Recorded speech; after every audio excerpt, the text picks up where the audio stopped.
Carlson tonight, an angry mob gathered in downtown Tehran yesterday, chanting slogans attacking the United States. Protesters stole an American flag from a nearby vehicle and set it on fire. America was never great, they screamed. Terrifying. But hold on a sec. That actually didn't happen in Iran, much as it seems like it. It happened in Los Angeles, in our country, the one they say was never great. The screaming, stealing, flag-burning mob was there to express their love and support for Congresswoman Maxine Waters. Waters had inspired them with rhetoric like this. If you see anybody from that cabinet in a restaurant, in a department store, at a gasoline station, you get out and you create a crowd. And you push back on them. And you tell them they're not welcome anymore, anywhere. Meanwhile, elsewhere in Los Angeles, a newly opened coffee shop was attacked by masked protesters who hurled feces at the building. They said the owner of the building supports Donald Trump's immigration policies. Well, as it happens, the owner is himself an immigrant. I'm confused, he said, but it didn't matter. On the left, the penalty for thought crime is swift and certain, if nonsensical. For disagreeing with the mob on immigration, the immigrant owner is not allowed to make a living. Those are the rules. Well, this lunacy did not come out of the blue. It has been brewing for quite some time. We will make your system fall. We will make your system fall. If kids don't eat in peace, you don't eat in peace. If kids don't eat in peace, you don't eat in peace. Sam Bondi, shame on you. Shame on you. Shame on you.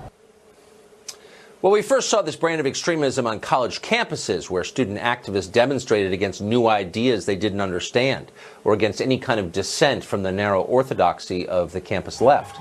Over time, though, their protests became physical and then dangerous. Windows smashed, fires set, people beaten and threatened with death.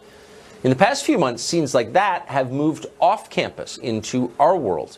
The left began threatening Trump administration officials who dared to appear in public, kicking them out of restaurants and screaming at them on the street. Now they're targeting private citizens who might be sympathetic to the administration. Want to open a small business? Well, you can't do that unless you voice this week's progressive dogmas. That's a lesson corporate America learned years ago and has applied ever since. It is, of course, the very opposite of freedom. The fall elections are less than 4 months from today. Tempers will rise even higher than they are now. That is guaranteed. Something awful could easily happen. Now, right now, is the time for progressive leaders to douse the fires that they set to calm their inflamed supporters. It is vital they do that. And yet they're doing the opposite. Now they're telling their followers that the President of the United States is a traitor.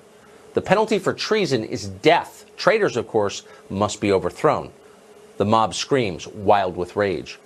Democrats are banking that that rage will get their voters to the polls in November. And they may be right. It may. It may also destroy the country. Robert Patillo is a radio host and an attorney, and he joins us tonight. Robert, thank you for coming on. I have a question that I wanted to ask for a long time, someone on the left. Why the flag burning and the attacks on America? Why is this? These protests very often devolve into an attack on the country itself. Its symbols, this chant, America was never great, your founding fathers owned slaves. Why attack the whole country? Well, I think you can find extremists on both the left and the right who do things that are anti-American. The same way you have these protesters, you'll have the Charlottesville protesters on the other hand who are anti-American. I don't support any of these people who, if you don't like America, get out of America. If you're a neo-Nazi, get out of America. Well, I agree with that. Look, I have no problem with that. But hold on. Okay, and I think it's a fair point. But the scale is very different. So you have the Charlottesville riot or whatever it was last August, a year ago. You haven't seen anything like that since. The NFL has been in a continuous controversy over kneeling during the national anthem, an attack on a national symbol.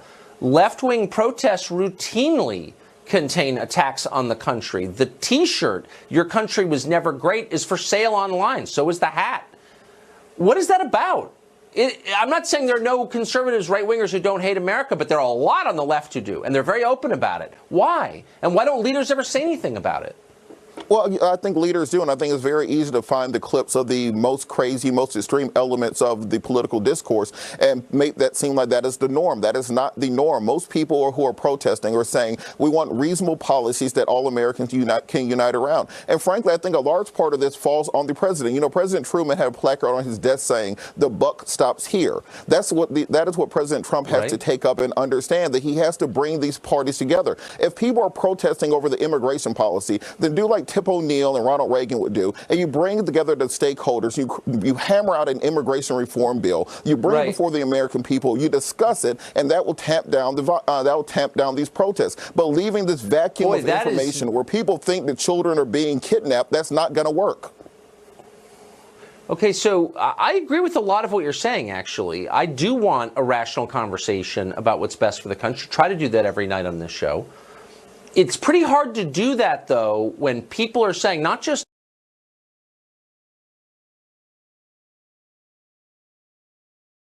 House and Senate are calling the President of the United States a traitor, someone who's committed treason, a death penalty offense.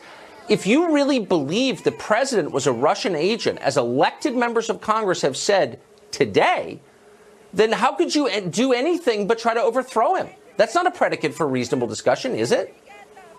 Well, absolutely not. But what I think has to happen is the president hasn't explained what the point of the meeting with Putin was, what happened in that meeting with him for those 2 hours, why there was no other members of the intelligence community or national security staff there with them, why he offered to have Russians interrogate American citizens. So when you have this information vacuum, this falls in a large part on the president's communications team. Wait a second. Then why are they? Hold on. I mean, I could rebut a lot of what you just said. The president can't hand anybody over to the Russians, despite what Democrats keep saying. That doesn't work that way. You're not allowed. What is he going to, inject them with barbiturates and throw them on a plane to Moscow? I mean, it's ludicrous.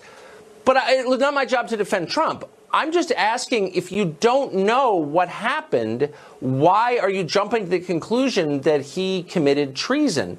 That's what elected members of Congress are saying. They're using the word treason. If you really believed he was committing treason, why wouldn't you try to overthrow him or hurt him?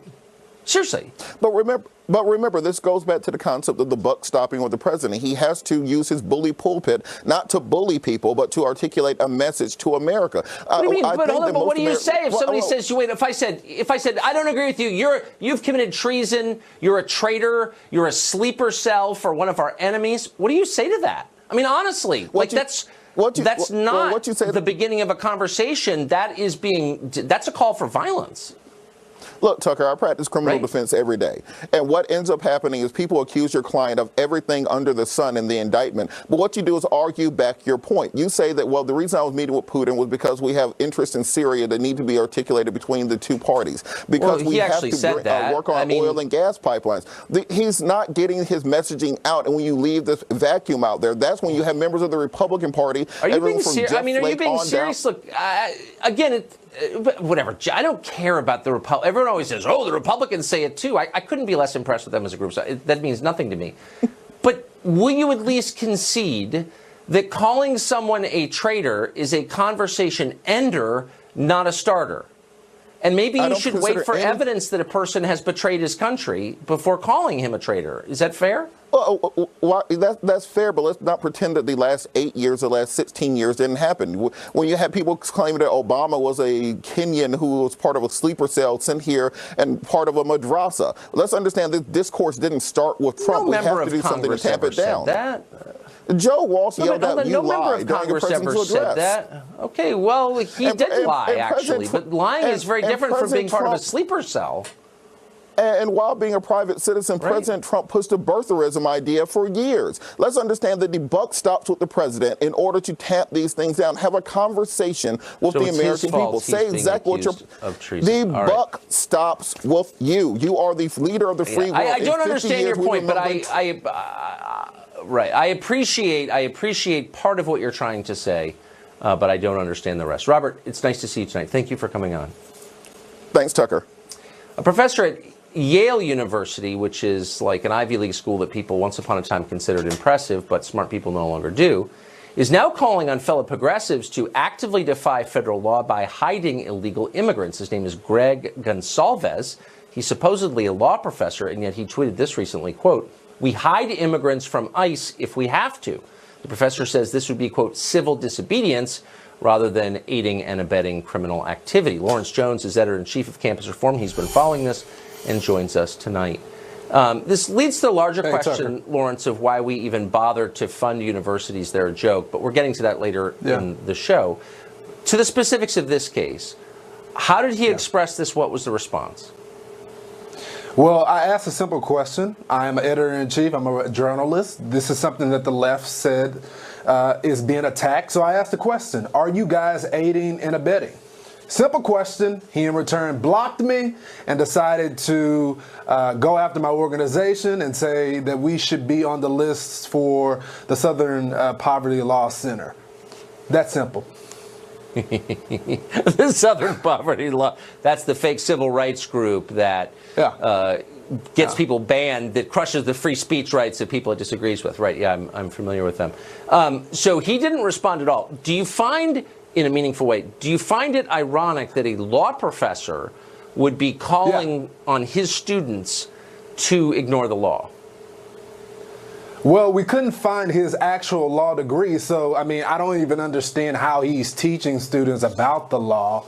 You know, it's crazy, Tucker. Wait, because I'm sorry. What do you mean? What do you? I'm sorry. I'm interrupting you. What do you mean by that? You couldn't find his law degree? Well, we couldn't find his law degree. We couldn't find a JD behind his name, but he's teaching at the school, so he must have a PhD, but it's not specifically. He's not a lawyer. He's not a practicing lawyer. We couldn't find it, so unless he has records that are being hidden, we would love to see that.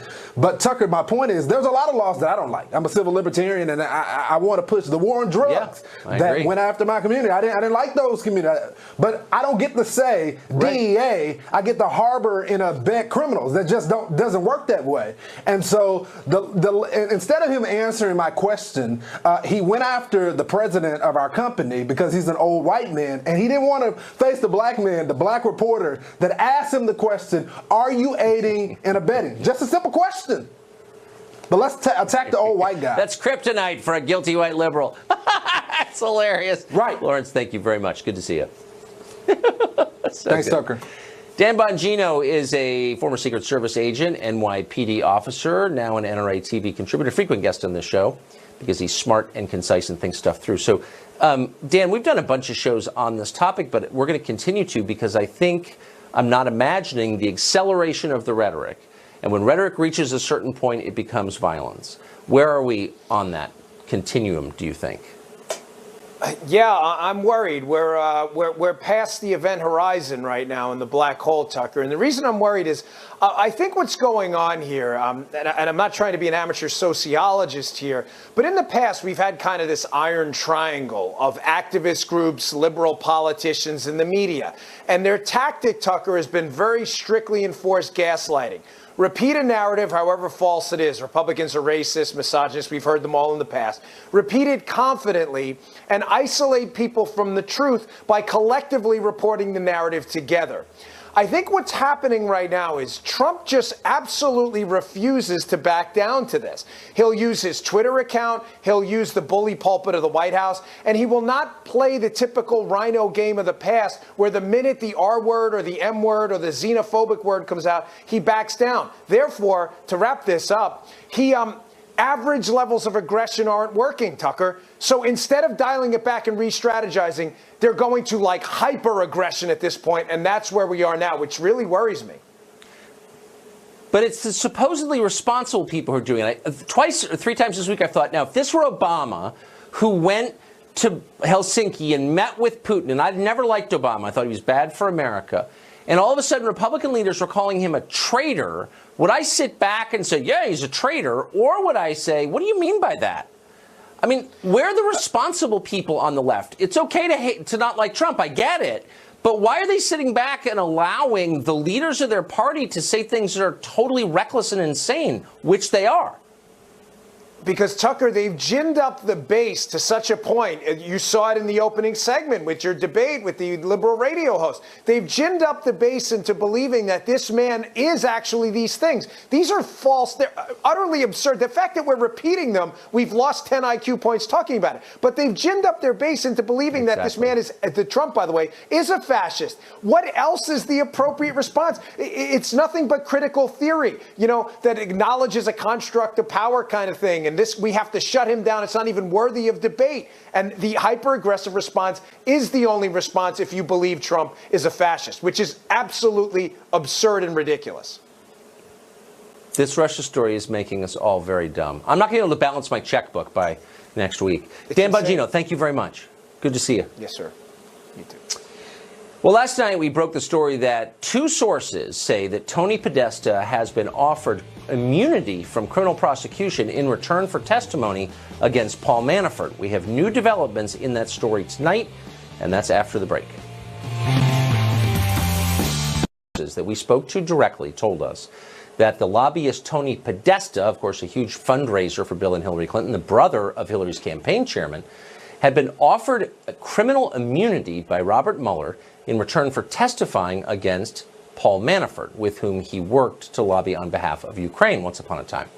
Well, we asked the obvious question when we heard this: what distinguishes Tony Podesta from Paul Manafort, who, by the way, is behind bars facing life, now in solitary confinement? Well, maybe the answer is only one of them supported Donald Trump. We're happy to root out all the unregistered foreign agents in this country, but the law should apply to everybody, not just people who support a president Washington despises. Joe DeGenova has been in Washington a long time. He's a former U.S. attorney for the District of Columbia, and he joins us tonight. So, Joe, as we said last night, I want to restate now, we spoke to two separate sources who told us, who were close to this question, that Tony Podesta, former head of the Podesta Group, the biggest Democratic lobbying firm in Washington, had been offered immunity by the Mueller investigation in exchange for testifying against Paul Manafort. If that is true, what does it mean? It means that the Mueller investigation has now reached a level of debasement akin to the 9th level of hell in Dante's Inferno. It also means that if you're a Democrat, you get a pass. There are two standards of justice in this town being carried out by the Department of Justice under both administrations and the FBI under both administrations. The FBI and the DOJ under Obama gave Hillary Clinton a pass. They ignored criminal violations and found her innocent when, in fact, she had violated the law. They immunized her lawyers. They immunized her staff. They immunized the people who bleached her computer. All of them were Democrats. And now in the prosecution of Paul Manafort, who do they immunize first? The person who broke the law, just like allegedly Paul Manafort did, helped the Russians, helped some phony Ukrainians. And what does Bob Mueller do first? He immunizes a guilty Democrat. So give us some perspective on the FARA law, Foreign Agent Registration Act of 1938. It's been around a long time. Yes. In 50 years, between 1966 and 2016, 7 people were prosecuted under it. 7 Yes. in 50 years. In the past year, we've had 3 people prosecuted under it, all of them connected to Donald Trump. Does this seem like selective enforcement of the law to you? Well, there's no doubt that it does. And even though it technically is within the power of a prosecutor to make these types of decisions, what you are seeing rolled out now by Robert Mueller, the esteemed Mr. Mueller, is the degradation of the federal criminal law enforcement process. And you can thank Rod Rosenstein, the Deputy Attorney General, who set up this phony investigation, and Christopher Wray, the current FBI director, who has never once put on his big boy pants and is allowing this to happen. This is an embarrassment to federal law enforcement. Every FBI agent, every DOJ lawyer who's worth his or her salt knows that what you are watching is a debasement of federal law enforcement. It ought to be an embarrassment to somebody like Mueller, but the truth is Mueller has stayed too long at the fair. Joe DeGenova, former federal prosecutor, thank you very much. Michael Caputo was an advisor to the Trump campaign. He has been around the block in this Russian nonsense, and he joins us tonight. Michael, what is your response to the news, again, from two sources telling us Tony Podesta has been offered immunity in order to testify against Paul Manafort? What would that mean from your point of view, if true? Oh, it's completely disgusting, Tucker. I can't think of another word for it. This is very clearly partisan. Tony Podesta didn't just represent the Ukrainians and didn't register for them. He actually registered for Uranium One and Rosatom. He represented Sberbank, which is, that's like representing directly Vladimir Putin. Sberbank is Vladimir Putin's hip pocket bank. From my perspective, they're probably giving him immunity, not just because he can do something to hurt Paul Manafort, because they certainly don't want him talking about Uranium One and Sberbank. If there was somebody in Washington representing the Russians in 2016, it was Tony Podesta. And by the way, Tucker, there are 17 Democrats who registered for Russian companies that were connected to the Kremlin or actually registered to represent the Kremlin. And those are just the ones who were registered. As you know, Washington is lousy with people doing the bidding of foreign countries without registering. Yeah, I mean, they're literally everywhere. They're on my street. They're on everybody's street in the entire city, which is why to see the FARA law applied in the way it has been in the last year is just bewildering. And by the way, I'm not against it. I don't think people should lobby for foreign governments without registering. But to see it applied only to one side is genuinely shocking. I think you hit it on the head. Yeah, go ahead. Yeah, I think you hit it on the head. FARA only matters if you know Donald Trump. I mean, certainly lobbying for foreign countries is completely legal in the United States. But if you do it and you work for Donald Trump or you knew Donald Trump, you're headed for problems. As far as I can tell, the biggest and most effective foreign lobbyists in Washington are not registered under FARA. So maybe that will change. Hope so. Michael, great to see you. Great to see you, Tucker. Thanks for the invitation. Thanks. Well, in cities across America, the more liberal, the more likely this is to be, illegal immigrants are getting voting rights. Why is that not a threat to American democracy? If Russians influencing our elections is bad, why is foreigners from Latin America influencing our elections not bad? We'll ask that question. As recently as a few years ago, there were progressives who at least paid lip service to the idea of securing the border. Now that idea is dead. Its grave has been bulldozed again and again. On the left, the new policy is to abolish ICE, border enforcement, make every city a sanctuary city, then give illegal immigrants welfare benefits and the right to vote. But don't worry, they're telling us, importing millions of new non-citizen voters isn't interfering in our elections. That's only what incompetent Russians do on Facebook. It's something better than that. It's the next frontier in civil rights. Ethan Behrman is a California radio show host, and he joins us tonight. So, Ethan, this is a question I've been asking to a number of my progressive friends in the last 48 hours. Why is it wrong for non-citizens from Russia to play a role in our electoral process, but okay for non-citizens from other countries to play a role in our electoral process? Both seem wrong to me. Totally separate issues. The Russians are actually attacking us, undermining not only the election systems themselves, but the integrity of our federal elections. What we're talking about in cities like San Francisco is allowing immigrants who are here, who have children enrolled in schools, who are paying taxes, to vote for the local school board where we need them to be participating and being active wait a second. I mean, hold on. No, you don't know that. I mean, the Russians who hacked our election, yes, living here, some of them. I mean, you could have Russian agents living in the United States, and they have a vested interest in the government of the United States, and they're trying to affect the outcome of an election that determines who leads the United States. So by the standards that you just set out, that's cool. But somehow it's not cool because they're Russian or they don't vote Democrat? I mean, what is the difference? Honestly, I'm confused. Yeah, the difference is pretty clear and significant. GRU intelligence officers operating out of a data center in Moscow, for example, or an office in Moscow, who are actively attacking the databases of our local and state elections, who are actually attempting to interfere with, for example, our command and control systems for our critical infrastructure, a la black energy malware. That is ultimately and fundamentally different than somebody who came here for a job that was brought here by an employer who have kids in school as required by law. Their kids have to be in school. They're cool people. First of all, they weren't brought here by employers. That's not true, as you know. But wait, hold on. Sure. I'm still confused. So the government of Mexico encourages people to come to the United States illegally and vote. They do. They say it out loud.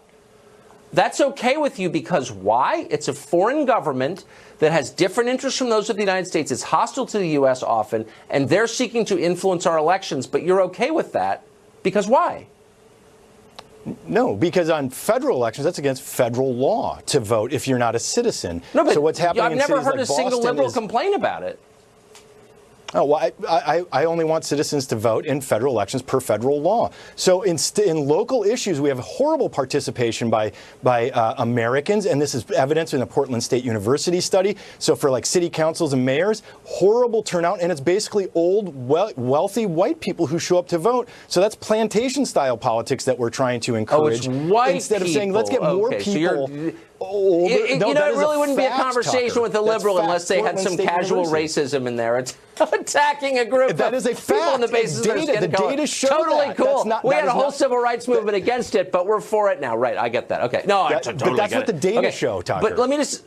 The data show that the left is casually racist in almost every conversation you have with them, and no one seems to notice except me. It's so weird. But whatever. Let's just very quickly get back to the topic, which is the line between legitimate voting and illegitimate voting. A lot of us believed that citizenship conferred the right to choose your government. That's what democracy is. The left is now saying that's not true. People who are foreign national citizens of other countries get to control our government. Okay, but only when the outcome helps Democrats. That is literally the position of the Democratic Party. And I'm just saying that's totally indefensible on logical grounds. Not that logic matters in 2018, but I just want you to acknowledge that I'm right. No, because federal law prohibits non-citizens from voting in a federal election. You can't vote for president or a congressperson or a senator if you're not a citizen. So would you be Localities, cool with municipalities, Russians cities- hacking the school board? Would you be cool with Russians voting in a school board election? If they are here and they have children enrolled in that school district, yes, of course. That's I not a want parents to requirement. be involved. That's not a requirement That- for the election, as you know. Yeah. Okay. But we know the data, again, show that kids have a much better outcome in educational settings when the parents are involved, and if we can get better parent involvement in local American schools, citizens, the kids do right. better. Okay. Whether Ethan, you thank end up you. rounding them up and shipping them back from where they came from, we want them to have better outcomes. And that is the goal. Ethan Behrman, great to see you. Thanks, Tucker. Well, one college professor wants America to shut down colleges. He says our universities are not worth saving because they are that corrupt. He joins us next to explain what he's learned over decades working there.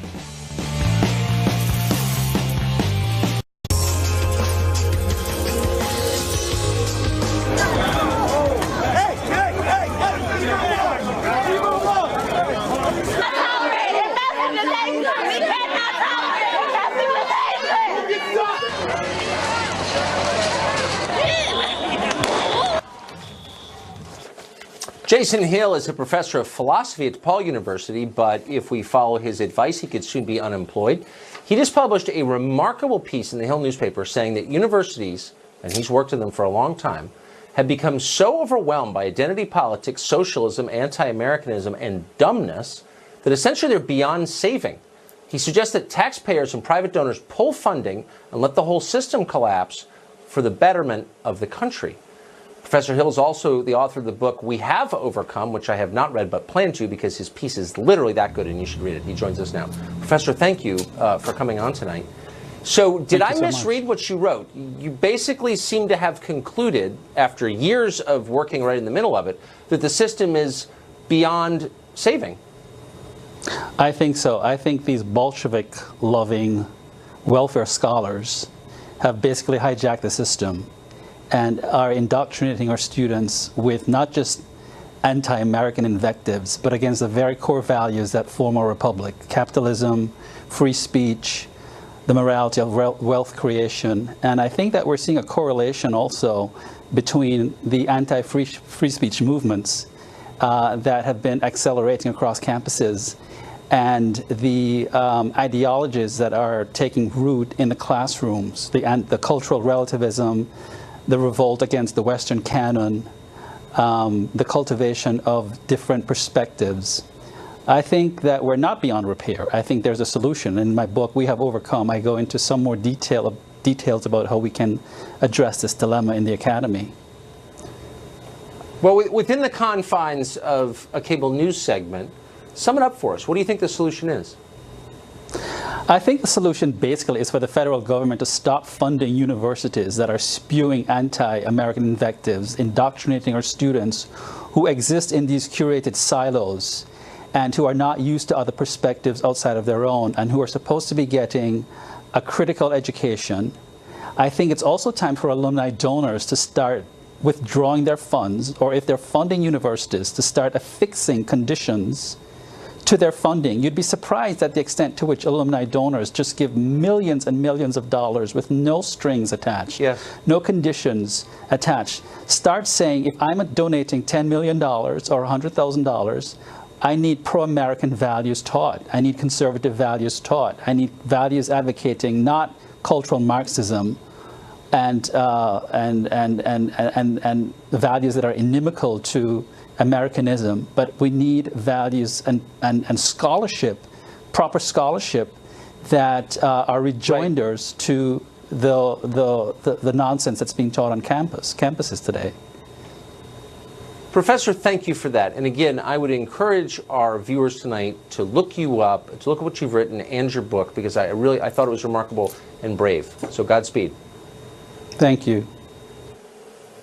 Thank you.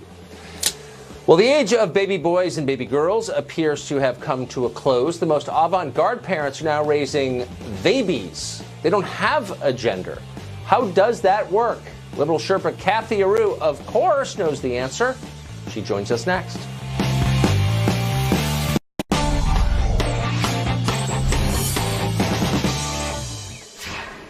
Having a baby used to be a straightforward proposition. You could have a boy or you could have a girl.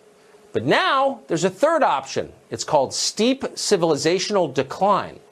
A handful of parents across America are deliberately keeping their children's sex hidden and instead raising so-called babies. The idea is that only the children themselves should be able to decide whether they are boys or girls, without any of that pesky biological reality getting in the way. It's all very confusing, like a lot of 2018 is. So, of course, we called in our interpreter of all things progressive, our liberal Sherpa, Kathy Aru, founding publisher of Catalina Magazine. She joins us tonight. So, Kathy, goes without saying you're for this, of course. Yep. But doesn't this mean if you're going to raise a baby, how would you be able to change your child's diaper? Because the second you change the diaper, of course, you'd no longer be able to pretend that there was a question about whether this was a boy or girl. You would know. Well, it's not about pretending. The parent definitely knows the gender. It's about not necessarily labeling the baby. It's about allowing the baby to decide what gender that baby wants to be when that baby can decide, which is around 4 years old. So from 0 to 4, the baby will not be labeled. The labeling theory will not apply from 0 to 4 years old. The baby will be a they-be, neither a boy nor a girl, whatever gender that baby chooses to be. What other profound life decisions do we think people ought to be making at the age of 4? Are there any others? Well, whether to get a tattoo, whether to get married, enlisting in the military, voting, drinking vodka, smoking Marlboro Reds. Is there anything else that we think 4-year-olds are ready to decide?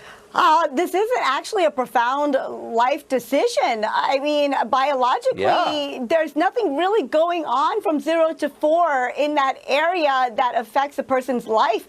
Biologically, the experts say that boys and girls, all genders are alike. The boy's brain, the male brain might be a little larger.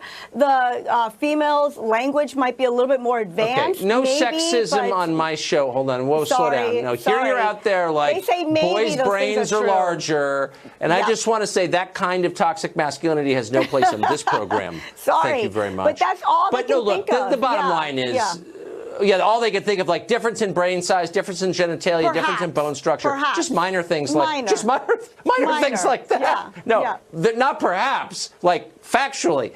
So those are not minor things; those are definitive things. Minor. So, like, why would you not tell your kids about that? You know, at some point they're going to drop trow and look down and say, "Wait, we look different. You're going to be like, no, you don't. You're exactly the same.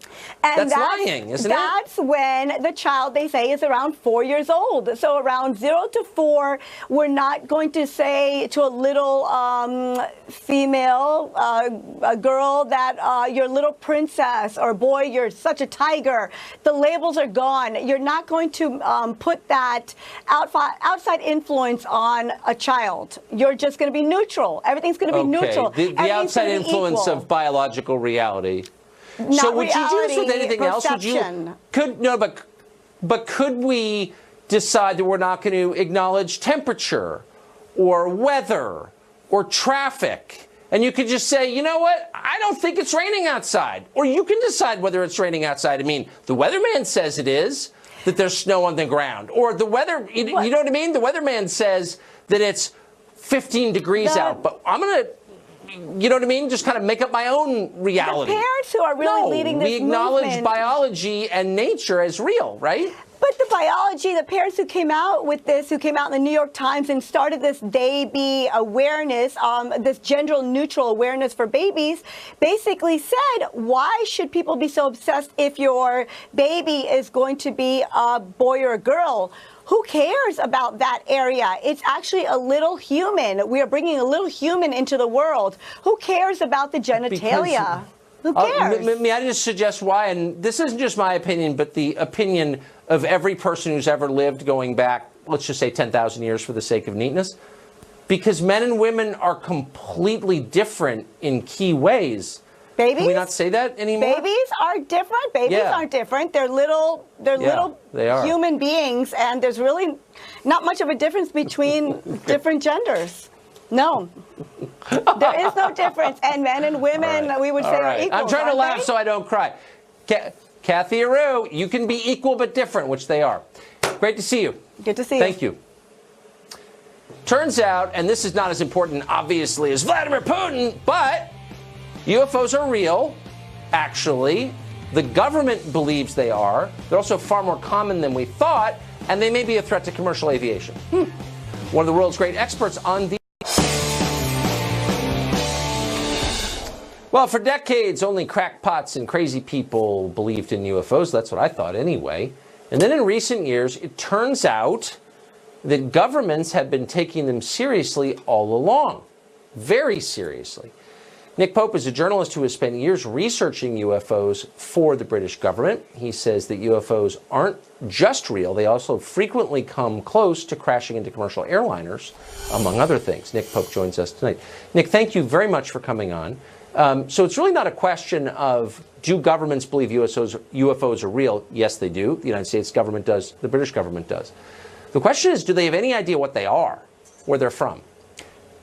No, we don't. We keep an open mind on it. We don't rule anything off, take nothing off the table with this.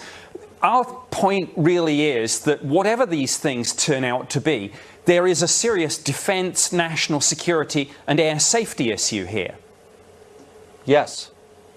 Well, so that's kind of the nub of it, and that's where my interest comes from. So why aren't governments encouraging the population to, as they say about terrorism, if you see something, say something, report sightings to the government so we can make sense of this potential threat? Well, they should be, and that's what we certainly did at the Ministry of Defense for many years. We took it very seriously. Our own pilots were seeing these things. We were having radar operators track them. And we knew, again, through intelligence and through open source material, we knew that the Russians and the Chinese and others were working on this too. The problem was that just the pop culture baggage from the term UFO, flying saucer, little green men, people don't take it seriously. But they should. So we've ruled out, I think, that these are aircraft, experimental aircraft, or technically advanced aircraft from other countries. Is that true? Well, no, we keep an open mind, as I say, and some of these things probably are Russian or Chinese, whoever it is, but that's the point. We must find out if there's something in our airspace we need to know.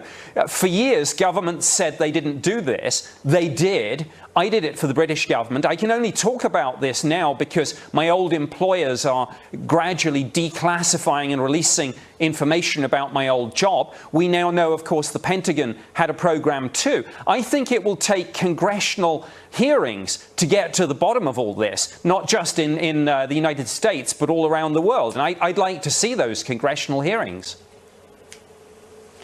Commercial pilots have very often reported sighting objects in the air that seem to defy the laws of physics. To what extent are these objects a threat to commercial aviation, potentially?